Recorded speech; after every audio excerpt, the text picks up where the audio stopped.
QLD TQQQ 들고 계신 분들, 요즘 계좌가 답답한 이유는 실력 문제가 아니라 돈의 수도꼭지가 잠깐 잠겼기 때문입니다. 나스닥이 미끼였다는 말이 괜히 나오는 게 아닙니다. 지금 시장은 차트가 아니라 재무부의 현금 창고가 흔들고 있습니다. 핵심은 단순합니다. 정부가 국채를 많이 찍으면 시중 돈이 정부 쪽으로 빨려 들어갑니다. 투자할 돈이 줄어들면 가장 민감한 자산부터 순서대로 무너집니다. 그래서 먼저 비트코인이 꺾이고 그 다음 주식이 숨이 차고 마지막으로 금까지 버티다 주저앉습니다.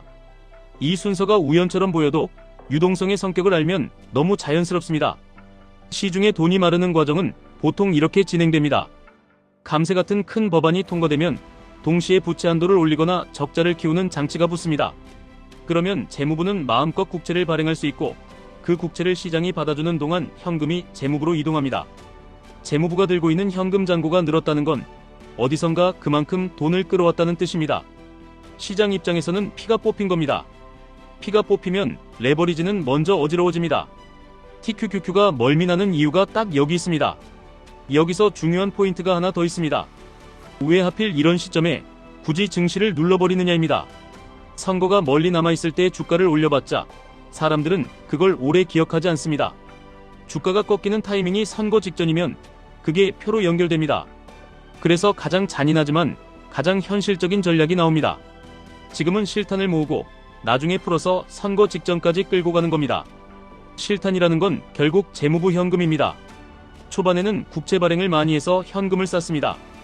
그 과정에서 유동성은 줄어들고 자산 가격은 눌립니다. 그러다가 어느 시점부터는 국채 발행을 줄이고 정부 지출을 늘려서 그 쌓아둔 현금을 시장에 흘려보냅니다. 재무부 잔고가 줄어드는 구간은 시장에 돈이 풀리는 구간일 가능성이 큽니다. 그리고 그때 가장 먼저 반응하는 게 다시 비트코인, 그 다음 나스닥, 그 다음 광범위한 위험자산입니다. 이 흐름을 QLD TQQQ에 그대로 대입하면 그림이 더 선명해집니다. 유동성이 빨릴 때는 TQQQ가 가장 먼저 흔들립니다. 3배 레버리지라서가 아니라 나스닥 자체가 유동성에 민감하기 때문입니다. 반면 QLD는 같은 방향이라도 흔들림이 덜합니다. 그래서 유동성이 잠겨있는 구간에서는 QLD가 버티는 힘이 상대적으로 강하고 유동성이 열리는 구간에서는 TQQQ가 폭발력이 강합니다. 같은 나스닥이라도 돈의 계절에 따라 무기가 바뀌는 겁니다. 그럼 지금 무엇을 해야 하느냐입니다. 결론은 간단합니다. 유동성이 잠겨있는 구간에서는 생존이 먼저이고 유동성이 열리는 구간에서는 공격이 먼저입니다. 생존이라는 말은 겁먹고 아무것도 하지 말라는 뜻이 아닙니다. 레버리지의 비중과 타이밍을 조절하라는 뜻입니다. 예를 들어 이런 방식입니다. 한 번에 베팅하지 않고 여러 번에 나눠 들어갑니다. 변동성이 커질수록 TQQQ는 더 쪽에서 접근하고 같은 방향 노출이 필요하면 QLD로 일부를 옮겨 충격을 줄입니다. 상승을 놓칠까봐 무리하게 풀베팅하는 순간 시장은 항상 세금처럼 대가를 걷어갑니다. 그리고 시장이 한 번 더 비틀릴 수 있는 구간이 있습니다. 미국의 세금 납부 시즌입니다. 이때는 투자자들이 세금을 마련하려고 주식이나 다른 자산을 팔기도 하고 현금을 더 확보하려고 움직입니다. 그래서 단기간 유동성이 더 메마를 수 있습니다. 이런 구간에서는 차트보다 현금 수요가 더 큽니다. 레버리지 투자자는 여기서 멘탈이 흔들립니다. 그런데 여기서 흔들리면 바로 다음 장에서 가장 큰 상승을 놓칩니다. 이게 레버리지의 잔인한 구조입니다. 버티는 사람이 아니라 구조를 아는 사람이 이깁니다. 반대로 유동성이 열리는 구간의 신호는 비교적 단순합니다. 재무부가 현금 잔고를 줄이겠다고 명확히 말하고 실제로 줄어들기 시작하면 그때부터는 시장이 숨을 쉽니다. 돈이 풀리면 먼저 비트코인이 튀고 그 다음 나스닥이 따라오고 그때 TQQQ는 사람들이 상상하는 것보다 훨씬 빠르게 회복합니다.